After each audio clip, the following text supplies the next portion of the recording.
Hello, so we're going to continue with Chapter 3, medical terminology. So these are the shorter suffixes, right? So ER is one or who, right? Like a photographer or a videographer. That generally refers to a person. EA, this is a condition, like anemia. It's a condition in blood, okay? IST is a specialist, like a psychologist, psychiatrist, cardiologist. OL is very small, like bronchiole are like small bronchi. Bronchiole. Okay, those are what branch out into your lungs. Ule, like molecule, that's very small as well. Or EM is a structure or tissue. Okay. US, this is a structure or a substance like mucus, right? Because muco means mucus, and then just means the structure. All right. Y is a condition like cardiomyopathy, has a Y at the end. Okay.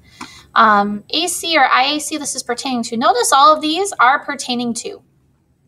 There's a lot of them, right? So we have to make the root words easy to say with a suffix when we're just talking about that particular thing, right? Like cardiac, pertaining to the heart. We're talking about the heart, right? Same thing with AL, renal. I can't think of one with AR right now. EAL, genic, cardiogenic means produced by the heart. Okay, genic. Okay, we got a few more pertaining to, so we're going to talk about those. So the ick or ickle, like cephalic,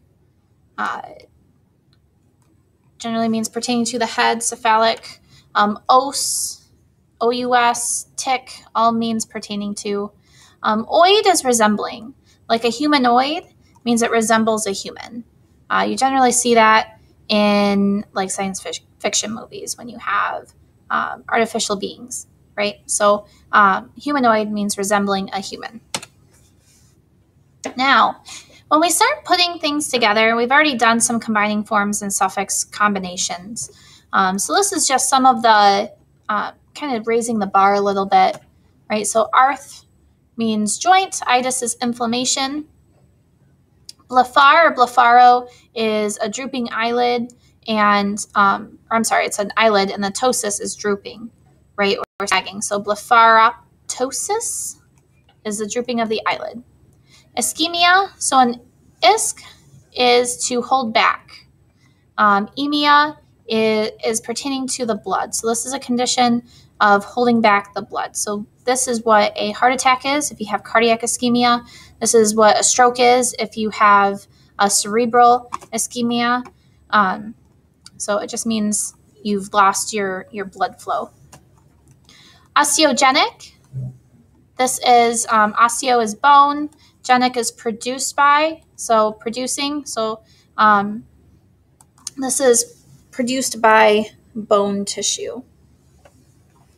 Staphylococci. So cocci just describes the shape of the bacterium, and it's a berry-shaped or spherical shaped. Staphylo means that it grows in clusters, kind of like how grapes grow on a vine. They grow in clusters. Okay. So we've talked about herniations for the suffix seal, right? So we have a hernia is where you have some sort of organ or object from inside the body that's protruding through the cavity that contains it. So here's pictures. You have one where the urinary bladder, there we go. The urinary bladder has pushed through its normal boundary and is causing pressure on the vaginal canal. Same thing from the other side.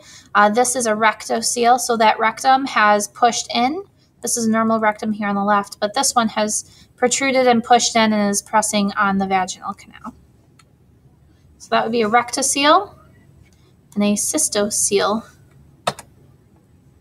So for the quick quiz, a rectocele is A herniation of the intestines. B, protrusion of a portion of the rectum through the vaginal wall. C, a hiatal hernia. Or D, an omphalocele. Okay, so we know cele is a herniation or protrusion. Okay, and recto means rectum. So the only one here that has rectum is B. Okay, so we'll get into the bacteria on the next video. I know this one's shorter, but the bacteria will take a little bit more explanation. So check back with the next video.